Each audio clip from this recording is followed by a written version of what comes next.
Ya.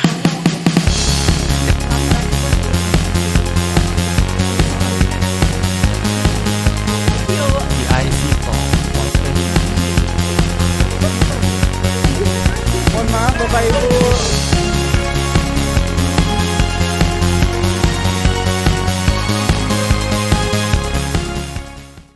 Halo Citizen, balik lagi di TIC Talk Podcast. Cuma ada di channel YouTube Surveyor Indonesia. Hari ini ada muda-mudi ciamik dari Surveyor Indonesia yang gue mau tahu perspektifnya soal industri TIC. Karena kemarin kita udah banyak banget ngobrol sama expert-expert di berbagai bidang. Ada yang bidang TKDN, ada yang bidang halal, ada expert dari satellite, bahkan kita juga sempat undang expert dari luar perusahaan. Nah kali ini gue pengen tahu aspirasi terus pengalaman mereka sih gimana mempelajari industri TIC secara langsung sebagai bukan millennials lagi ya, ini udah gen apa kalian? Gen Z. Gen apa Mbak? Kita. Udah next generation lah ya, next generation. Boleh kita kenalan dulu dong, sapa teman-teman ke kamera. Halo Citizen. Halo, aku Miranda. Miranda. Aku Febri Alkausar. Mbak Miranda siapa nama lengkapnya? Miranda Putri aja. Oh, kayak Dik doang ya, Miranda. Miranda Putri aja, Dik doang. Mas Febrian? Febri pakai P Mbak. Mbak lagi Mas. Maaf ya. Enggak apa-apa. Febrian. Febri aja. Febri Alkausar. Betul. Oh, iya. Dari namanya kayaknya dua-duanya asli orang Sunda ya? Ya, Mohon. orang Sunda. Apa tuh? Samia tuh. Kumaha damang. Alhamdulillah. Sampai bertemu lagi di Kentak jodoh. Seru banget. Emang asli Sunda emang berdua? Mohon asli Sunda. Orang tua asli Sunda. Kuda Pateh. Ciamis orang tua. Sama. Enggak Bandung aku. Saya Emang? juga lahir di Bandung sih. Ya nggak usah ngaku-ngaku deh. Kalau Ciamis aja. Kuliah dua di Bandung juga. Saya di Bandung. Oh, di mana? Di UIN Bandung. UIN itu apa sih? Universitas Islam Negeri. Syarif Sunan Hidayatullah. Gunung Jati. Oh itu cabang Jakarta. Emang beda-beda tiap Beda-beda. nama sunannya beda-beda? Beda-beda. Oh, informasi baru ya, saya baru tahu. Belajar apa di Saya di jurusan informatika. IT? Betul. Ada ini nggak kekhususan? Biasanya ada tuh. Kalau misalnya saya sih memang waktu itu fokusnya di web programming ya. Cuman ketika saya lulus saya coba terjun ke data sih mas. Oh, pakai payung mbak terjun? Enggak, parasut. Kan terjun payung. Kalau parasut jaket. Terjun parasut. Mbak Miranda di Pangandaran dekat Ciamis. Oh iya, Kampusnya. bulak tuker-tukeran ya. Iya, kampusnya Apa tuh di kampus? Politeknik Kelautan dan Perikanan Pangandaran. Karena Pangandaran itu kan daerah Tahu. gunung. Pesisir, enggak gitu. Ada gunungnya satu kalau nggak salah. Oh di pesisir pak. Belajar apa di situ di kelautan dan perikanan? Prodinya teknologi kelautan. Oh teknologi juga ya sebenarnya. Iya. Kurang lebih nyambung ya. Karena ini cocok ya sebenarnya. Oh, Nomor HP-nya berapa? boleh. Ya bagus. Ya side quest saya. Astaga. Main quest kita hari ini adalah mendidik teman-teman soal investasi. Side questnya menjurukan apa teknologi Kelautan. Apa sih ada teknologi apa sih di kelautan? Sebenarnya secara garis besar belajarnya tentang kelautan ya kayak oceanografi, terus fisika terapan, pokoknya tentang kehidupan fisikanya kelautan gitu, bukan ikan-ikannya gitu. Oh kayak Kita tekanan belajar dasar laut gitu ya? Iya tekanan, terus arus, gelombang kayak gitu. Nah kalau di teknologi kelautan ini kita kebanyakan bikin inovasi-inovasi teknologi untuk yang selanjutnya bisa dipakai untuk entah itu mengukur arus, mengukur kekentalan air seperti itu. Ketawa kan? Enggak, itu namanya viscosity maksudnya. Viskositas. Iya. Dipakai di pelumas. Iya. Ada oli maksudnya. Iya, oli mobil, oli motor. Bukan. Tes kan ada di zat cair kan bisa air, oli gitu. Kita punya lab pelumas kalau teman-teman belum tahu. Nah, itu bisa dipakai ilmu soal viskositas di situ. Terus ini di SI masuk kapan nih? Jangan masuknya bareng juga nih satu angkatan. Saya bulan Agustus tahun 2022 kemarin sih mas. Iya kemarin lah masa depan. Udah setahun 3 bulan kurang lebih. Dihitungin ya orangnya perhitungan. Oh, baik. Bercanda ya. Sama. Setahun 3 bulan. Iya. Mbak Miranda? Bulan Mei tahun lalu. Tahun Jadi lalu, setahun 8 bulan, setahun 8 bulan. senior. Iya, lebih senior. Sungkem. Ampun sepuh. Masuk ke divisi mana? Waktu Awalnya? awalnya sih saya ke DTI. Oh ya, sesuai Teknologi sama Informasi, ini. Betul. Pindah berarti. Pindah setelah 3 bulan di DTI, dimutasi ke STO. Di DTI kemarin ngerjain apa berarti? Saya waktu itu ikut ikut ngembangin aplikasi ETKDN sih. Di situ kayak saya sebagai analis sistemnya gitu. Oh, karena web Betul. dulunya terus belajar data juga. Ya, Kepake berarti ilmunya ya. kepake alhamdulillah. Di STO? Kalau di STO sekarang memang saya kan komisi DSO kan dibagi jadi 5 agenda transformasi ya. Dan saya itu megang di yang bagian bisnis. Coba 5 agenda transformasi. Astagfirullahaladzim. Mancing soalnya. Iya. Oke, dites nih. Nggak dites, nggak, saya tahu Bapak bisa. Ya, Ini saya kasih panggung. yang pertama kali business and portfolio management, lalu organization and business process, Proses. HCN capabilities, culture and communication strategies, dan yang terakhir asset optimization. Berarti Mas Febri di Yang kedua, apa tadi? business on. Iya, ini gimana sih? Business and organization. Dengar saya. Terus saya ulang biar Bapak pendengar juga ikut. Tuh. Benar lain. Business and organization. Ya, sekarang lagi ada assessment Indi kan, jadi saya jadi PIC buat yang assessment Indi. Oke. India adalah Indonesia Industry 4.0 Readiness Index. ini kayak kuis. Ini kayak aku sih, gimana aku kalau misalnya nggak bisa ngejawab gimana ya nih? Iya iya. Apa sih itu? Itu kayak semacam assessment untuk mengukur kesiapan perusahaan untuk bertransformasi menuju industri 4.0. Oh, jadi kerjaan yang dikerjain sama Mas Febri di STO ini juga sebenarnya berpengaruh ke perusahaan-perusahaan lain berarti ya? Industri-industri lain? Enggak juga sih, karena kan assessment ini untuk mengukur kesiapan perusahaan kita secara internal. Oh, kita doang. seperti apa, betul. Tapi kita juga ngerjain itu kan buat perusahaan lain kalau nggak Iya, salah. betul. Itu. Salah satu portofolio kita kan, Indi juga. Iya. Ya. Jualan. Miranda masuk di DPKMR, Divisi Perencanaan Korporat dan Manajemen Risiko di bagian Manajemen Risiko. oh, apa tuh? Manajemen risiko itu jadi kita melakukan identifikasi tentang apa yang akan terjadi di depan yang akan menghalangi sasaran. Misalnya kita punya tujuan nih, kita mau ke Blok M gitu kan. Oke. Mau ke Blok M, terus tujuannya ke Blok M, nyampainya jam 8 pagi gitu. Mungkin ya jam 8 pagi, nggak apa-apa ya. Iya, mau buka blog dia jualan. Terus Iya. kita identifikasi apa aja yang bisa ngehambat kita nyampe sana lebih dari jam 8 itu gitu. Pokoknya nggak kecapai nih targetnya. Macet. Bisa macet, terus abang gojeknya lama, siap-siap dulu betul. gitu kan. Demo apa jam 8 pagi saya tanya. Iya, jarang. Nyapain editor saya kan editornya. Nah, jadi setelah kita identifikasi penyebab kita gak mencapai sasaran itu, kita identifikasi kita harus apa nih biar kita gak kena si Macet penyebabnya yang tadi. itu. Nah, kan kita harus berangkat lebih awal gitu. Jadi kita bisa mencapai sasaran yang kita nyampe Blok M jam 8 gitu. Intinya gitulah agar mudah dimengerti. Ngerti? Iya. Ya pokoknya saya harus berangkat lebih pagi. Itu berarti masuk ke sampai ke unit-unit bisnis juga ya berarti. Iya. Misalnya teman-teman kita yang ngerjain coal and mineral atau yang ngerjain migas, infrastruktur, transportasi, misalnya mereka ditugaskan yang di Mimba deh misalnya dibekerjakan sama jangan deh migas deh dibekerjakan sama perusahaan petroleum, disuruh menghitung bla bla bla bla gitu.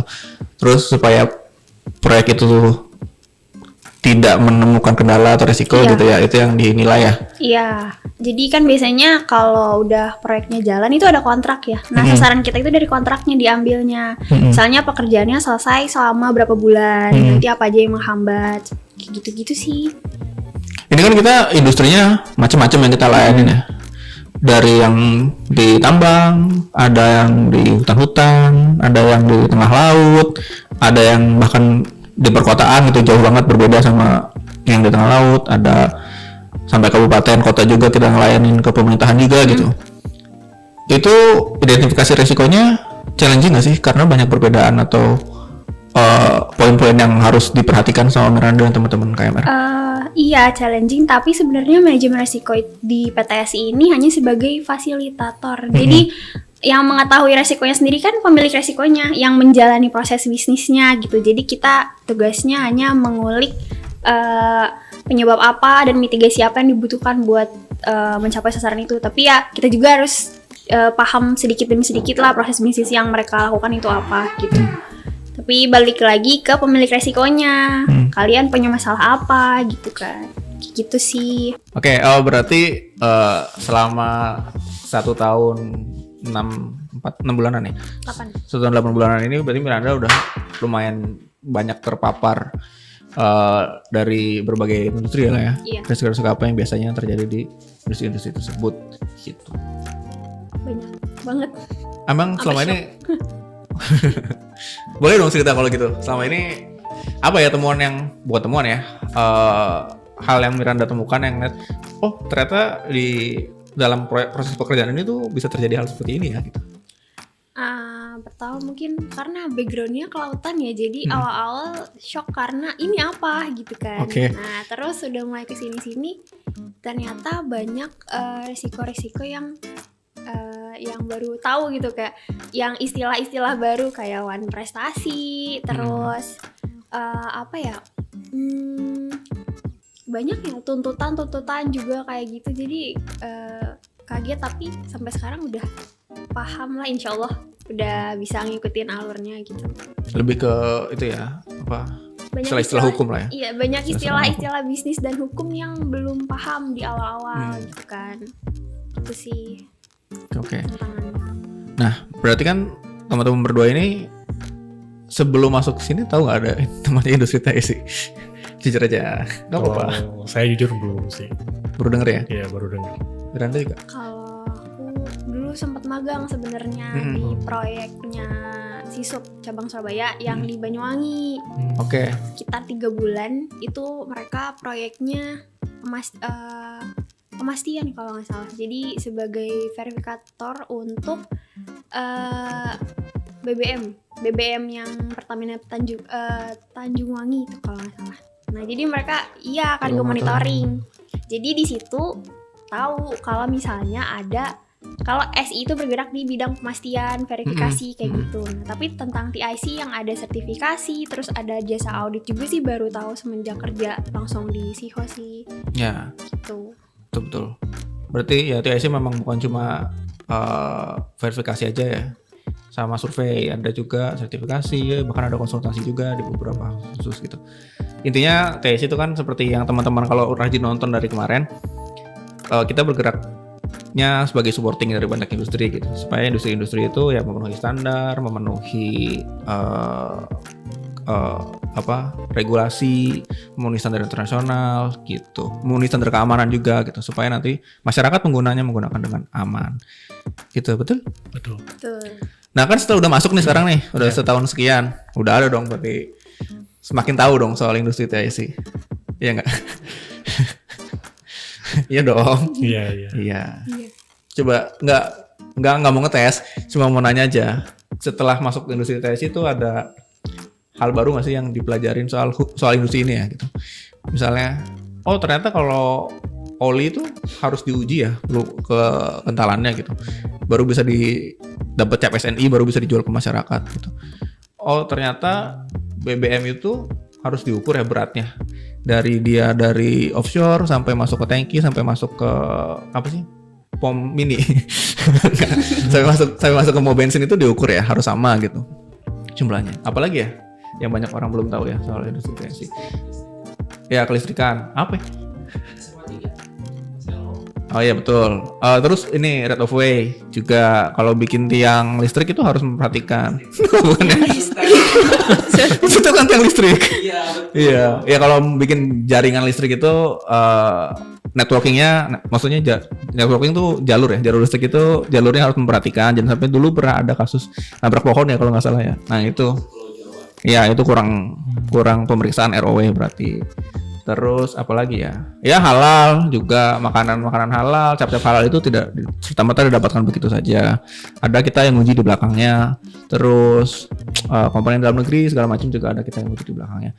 Nah, dari sekian contoh-contoh tadi yang teman-teman temuin lah, ya nggak harus ngalamin langsung. Misalnya ngeliat di berita-berita soal SI atau di postingan-postingan Instagram kita, follow Instagram kita di @surveyindonesia. Udah follow belum? Udah dong. YouTube belum. Nggak tahu, lihat dulu nanti. Belum deh lupa. kayaknya. Tapi kemarin aku suka nonton, Kayaknya tapi udah kayaknya deh. belum bisa subscribe kayaknya. subscribe dong. Oke. Ya, habis ini subscribe ya. Saya tungguin ya. Siap ya. Enggak dong. Nggak ada. Saya aja kalau gitu.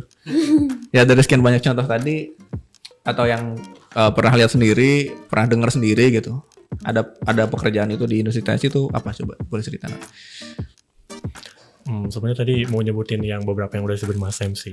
Cuman yang setahu saya sih salah satunya yang diverifikasi ekspor impor barang sih. Jadi kan kalau misalnya kita pengen ekspor atau ngimpor barang kan itu nggak asal langsung keluar masuk kan. Di situ pasti tentunya ada industri IC yang terjun juga di situ untuk memastikan bahwa barang-barang tersebut tuh apakah sudah sesuai gitu atau belum, seperti itu. VVTI ya? Ya, VVTI. VVTI. Terus sebenarnya banyak sih kalau misalnya ini ya, cuman ya apalagi ya sebenarnya banyak sih Mbak. Iya nggak? Iya. Banyak banget sih. Iya. Contekan. Sorry banyak sih Mbak. Ya, terus kayak salah satu contohnya kayak yang tadi TKDN gitu kan. Jadi ketika ada sebuah barang beredar, kita perjualbelikan masyarakat itu kan kayak harus ada tingkat komponen dalam negerinya dulu, Betul. harus ada perhitungannya dulu gitu. Dan itu memang harus sesuai dengan regulasi gitu kan. Itu baru tahu tuh pas masuk SI. Ya, itu baru tahu jujur. Dulu taunya barang-barang tuh ya berdagang bebas gitu Iya, aja gitu. bener. Ya udah kita tinggal beli, ya udah kita dapat barangnya gitu. Ternyata di belakangnya tuh ternyata banyak banget prosesnya gitu sampai dia bisa didistribusikan gitu. Kalau Mbak Miranda? Kalau aku sebenarnya dari awal yang magang itu ya karena kan di sana tugasnya mereka sebagai pihak ketiga untuk memastikan volume BBM itu sesuai dari sebelum diangkut sama sesudah diangkut gitu kan. Terus ternyata tujuannya itu adalah untuk mengurangi kecurangan gitu karena ternyata kalau misalnya BBM itu diambil sedikit aja, karena kan ukuran tangkinya gede kan. Iya. Diambil dikit aja tuh bisa berkurang yang banyak banget dan itu bisa sampai rugi ratusan juta bahkan miliaran gitu kan.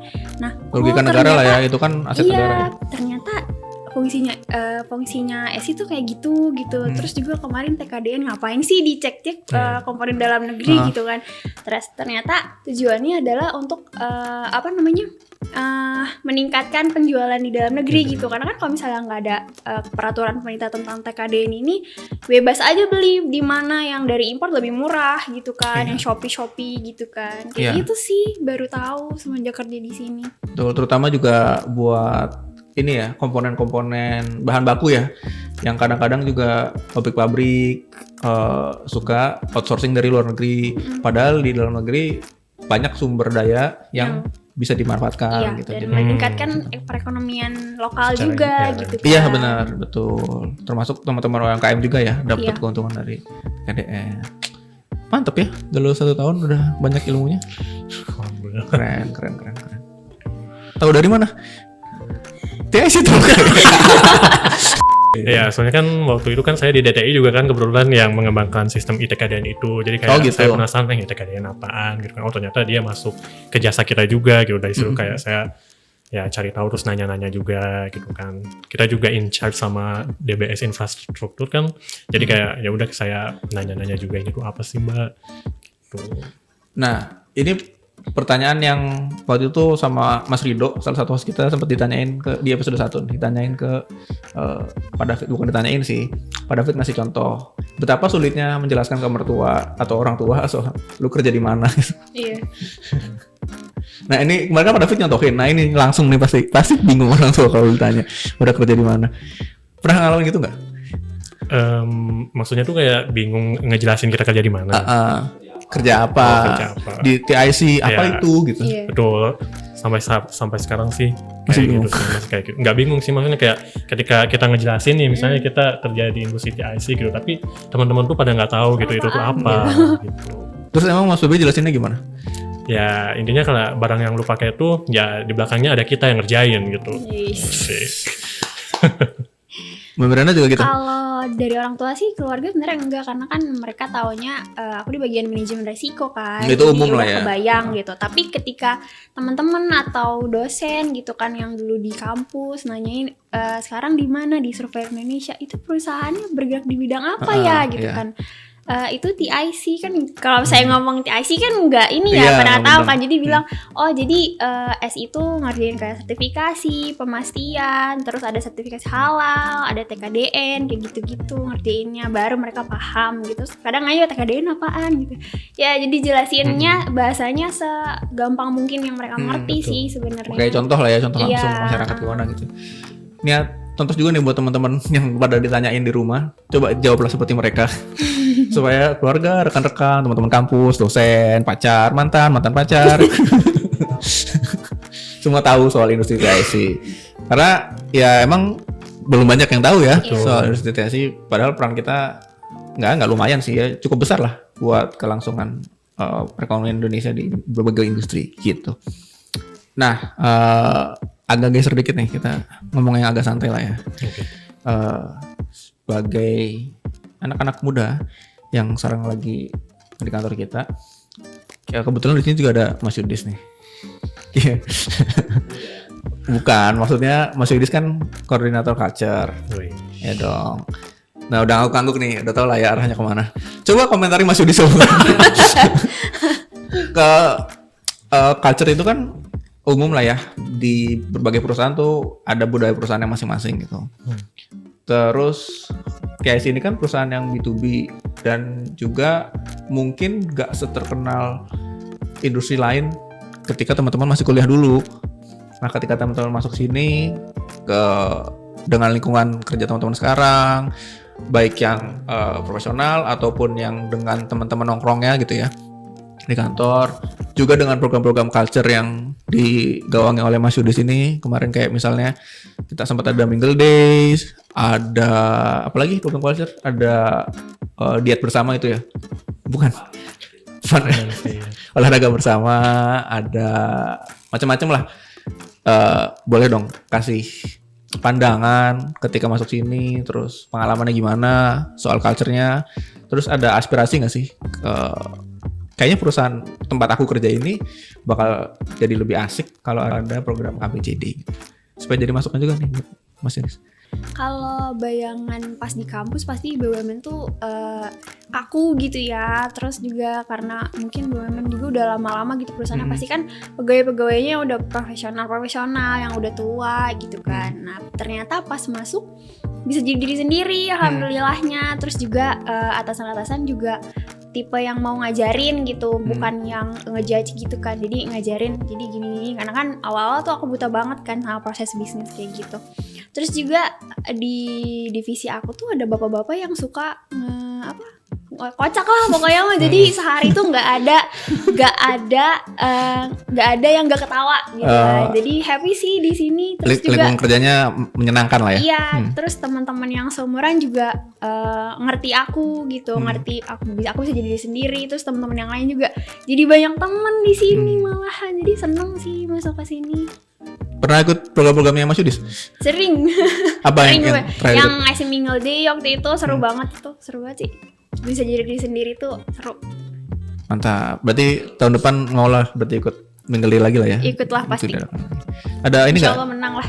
Kemarin udah. Aduh, sayang sekali. Berarti sarannya satu, hadiah diperbanyak. Ada saran nggak soal budaya perusahaan yang dari yang Miranda alamin, terus mau kedepannya lebih asik nih kalau di kantor kita ada ini. Kalau selama ini fun-fun aja sih di kantor juga. Jadi kantor rumah kedua, benar-benar rumah kedua, fun-fun aja. Belum ada kepikiran untuk harus gini enggak sih, belum ada. Bagus. Menerima keadaan dengan baik. Bagus. Mas Febri. Oh, baik. Kalau misalnya saya sih dulu karena kan memang belum punya ada Istri. pengalaman belum ada pengalaman kerja gitu. Jadi waktu itu mikirnya takut aja gitu, kayak apakah bisa gitu kan adaptasi dengan lingkungan yang benar-benar baru gitu kan. Apakah saya bisa diterima sama orang-orang di sini gitu kan. Jadi mikirnya lebih ke arah takut gitu, gimana kalau misalnya saya nggak bisa survive gitu kan. Terus tadi juga setuju sama yang kata Mbak Miranda, kayak waktu pas awal mikirnya kayak mungkin udah pada senior semua gitu kan. Jadi kayak pikirannya pokoknya kayak ya takut aja gitu. Cuman ketika mulai kesini gitu kayak itu tuh merupakan apa ya, perasaan baru yang belum aku pernah rasain sebelumnya gitu kan. Jadi kayak sebenarnya benar-benar bersyukur juga sih masuk ke PTSI, karena apa ya, orang-orangnya pada welcome gitu, kayak ibaratnya kayak ada orang yang nganggap aku sebagai entah itu adik, entah itu anak gitu kan. Jadi kayak menurut aku pribadi itu kekeluargaannya tuh lumayan erat gitu di sini. Terus dari rekan kerja juga apa ya, kayak baik-baik semua sih gitu, kayak pada mau ngajarin gitu kan. Terus ketika aku minta masukan, ketika aku kejar-kejar tuh kayak pada responsif gitu kan. Iya, saling support ya Mbak ya. Jadi ya seneng aja sih. Terus atasannya juga pada semangat gitu. Jadi kayak atasannya aja semangat, jadi kitanya juga ikut semangat juga gitu. Wah, atasan gue semangat, gue juga harus semangat gitu. Harus ngebuktiin bahwa ya gue juga bisa ngelakuin yang terbaik dan ikut berkontribusi untuk perusahaan ini gitu, kayak gitu sih. Terus juga boleh nambahin juga sih Mas? Boleh. Jadi kan kadang orang-orang bilang jangan jadiin teman kantor itu teman dekat gitu kan, karena kayak banyak rumor yang kayak nanti kalau berantem muka dua gitu kan, kayak gitu-gitu. Tapi aku enggak sih, malah kayak keluarga sendiri. Kalau apa-apa tuh pas cerita malah kayak sahabat dekat banget gitu, teman-teman kantor semuanya gitu. Jadi bener-bener rumah kedua, bukan karena lebih sering di kantor daripada di rumah ya. Enggak, karena emang Tapi karena memang kekeluargaan gitu ya. apalagi kan orang tua jauh kan di Bandung. Jadi kalau di sini tuh ceritanya ya kita teman-teman kantor gitu loh. Febri lagi mikir nih, bisa kali ini pulang bareng ke Bandung. Iya sih, kayaknya kita bisa deh pulang bareng. Biasanya pulang naik apa? Naik travel. Oh, saya naik Prima Jasa. Beda berarti Mbak. Beda. Ya, bisa lah. Bisa lah. Bisa. Iya. Mas Febri bawa motor makanya ke sini. Jangan lupa SNI belum Masnya. Surveyor Indonesia. Ya, jualan. Gitu. Kalau program-program culture kemarin ikut apa Mas Febri? Ya Fin Advat juga ikut, Mingle Day ikut. Kemarin katanya ikut naik gunung ya? Ya, itu seru banget sih. Udah ngajak nih sumpah. Teman-teman yang belum ikut harus ikut sih, itu seru banget. Cerita dong, itu gimana ceritanya bisa terajak atau mengajakkan diri? Sebenarnya emang niatan pingin naik gitu, terus tiba-tiba ada rekan kerja yang ngajak. Ada loh, ternyata di SI itu ada sebuah kayak semacam komunitas buat pendaki gunung gitu. Namanya Arsti gitu. Eskul ya? Oh ya, sorry. Tadi bilang apa? Hah? Kelompok? Komunitas? Ya, komunitas. Ya, eskul lah ya sebutannya lah ya. Eskul ya? Oh, Ya, resmi. Oh, baik. Artsy Adventure Rescue Team Surveyor Indonesia. Ya. Tahu dong. Itu seru banget. Baru tahu tuh berarti ada Kayak, Artsy itu baru tahu, dan baru tahu juga ada eskul ada di SI. iya. Ikut Artsy berarti. Itu kemarin baru pertama kali. Kemarin kemana ada gunungnya? Awalnya mau ke Merbabu kan, cuman waktu itu Merbabu masih ditutup gitu. Jadi kita ganti gunung jadi Gunung Sumbing. Keren. Kalau Mbak Miranda ikut kegiatan ekstrakurikuler juga? Sempat kemarin ikut sepedaan beberapa kali. Udah sih itu aja, ntar mau nyari-nyari lagi. Ya bisa. Kayaknya taekwondo seru nih. Iya dong. Nanti kita lagi vakum karena Ya. lagi renovasi ruang gymnya. Cuma Nggak ada yang Nggak ada yang ngasih tahu. nah Nah gimana? Wah. sih? Makan sate doang. nah Febri makan sate. berarti mungkin nanti sarannya juga ada information board ya buat Ya. eskul kita bisa iya. ikut di mana aja, daftarnya ke siapa? Dan dapat info langsung kalau di TV kan cepat banget. Iya. Iya, Nggak kelihatan. jadi di mana? Di koran. Oke, tadi udah lumayan banyak ngomongin soal mereka belajar apa di industri TSI selama ini, terus gimana caranya jelasin itu ke teman-teman, ke keluarga, terus juga soal culture dan segala macam. Sekarang gue mau tanya sedikit nih, pandangan lah ya. Selama udah 1,5 tahun sekian berkecimpung, tahu sedikit belajar dari para senior soal industri TSI, dari referensi teman-teman, boleh misalnya ngeliat ke industri lain atau ngeliat perkembangan teknologi misalnya dari Mas Febri, ada aspirasi atau saran nggak sih kira-kira apa ya yang bisa bikin industri TIC lah ya secara umum atau mungkin SI secara khusus yang bisa improve gitu? Sebenarnya kan kalau misalnya kita berbicara teknologi kan teknologi itu menjadi sebuah tantangan juga gitu kan ke depannya seperti apa, dan di satu sisi juga teknologi itu menjadi sebuah opportunity buat perusahaan kita untuk mengadopsi teknologi tersebut untuk mempercepat atau memperlancar lagi proses bisnis yang sedang berjalan gitu. Dan dari satu teknologi itu juga kita bisa implementasikan ke beberapa jasa existing kita gitu. Misalnya kalau misalnya kita ingin berbahas IoT gitu, itu bisa aja kita implementasiin ke beberapa produk jasa kita gitu. Salah satunya mungkin bisa di Q&Q, Liquid Cargo. Nanti di situ kita bisa pasang sensor untuk memastikan bahwa volume sebelum loading dan sesudah loading itu sama gitu. Itu menggunakan teknologi gitu. Jadi kayak otomasi seperti itu. Cuman memang yang jadi PR itu itu membutuhkan investasi yang cukup besar juga dari sisi IT-nya, lalu juga mengkoneksikan antara satu sensor dengan sensor yang lainnya, itu juga sebenarnya menjadi PR sih.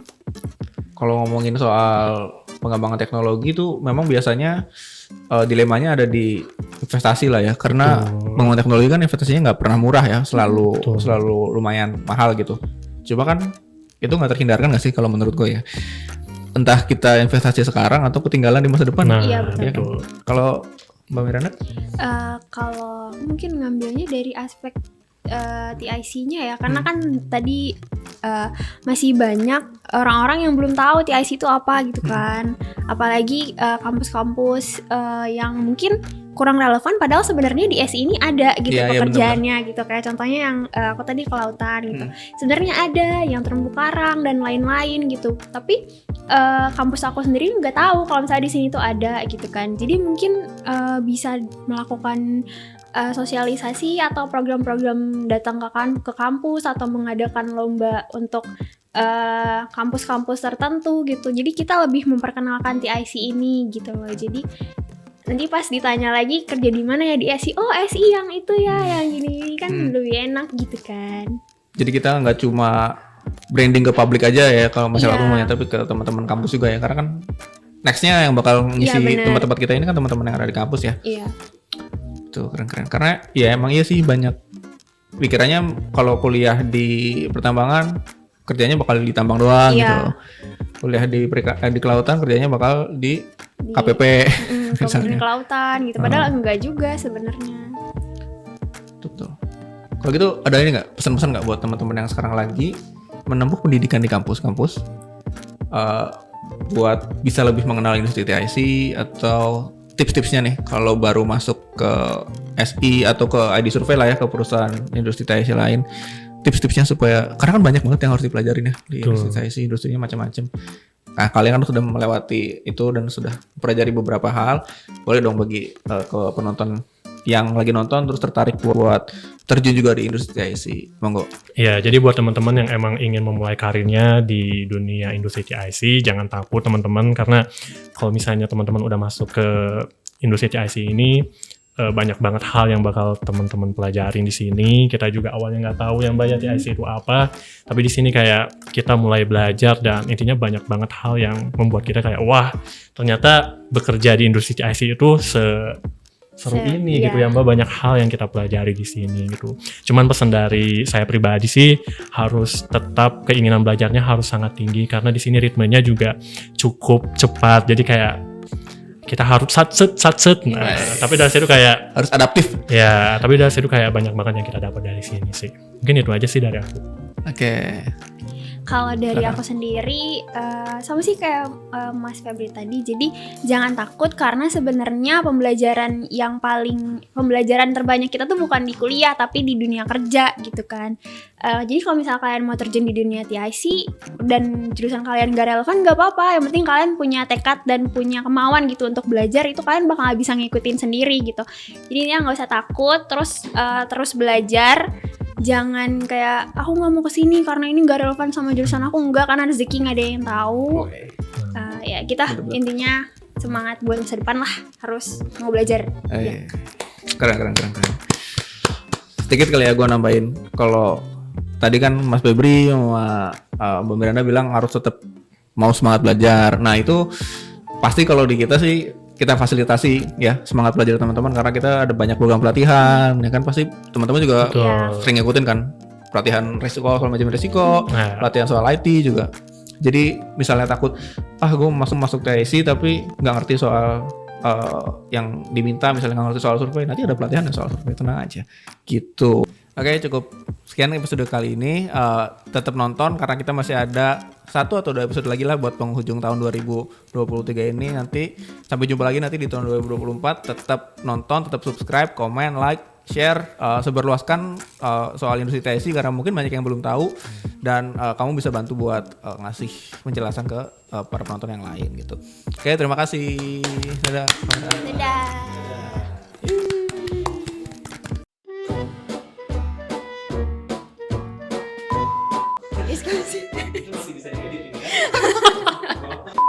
Contekan. Sorry banyak sih Mbak. Yang paling gak nyangka. cut.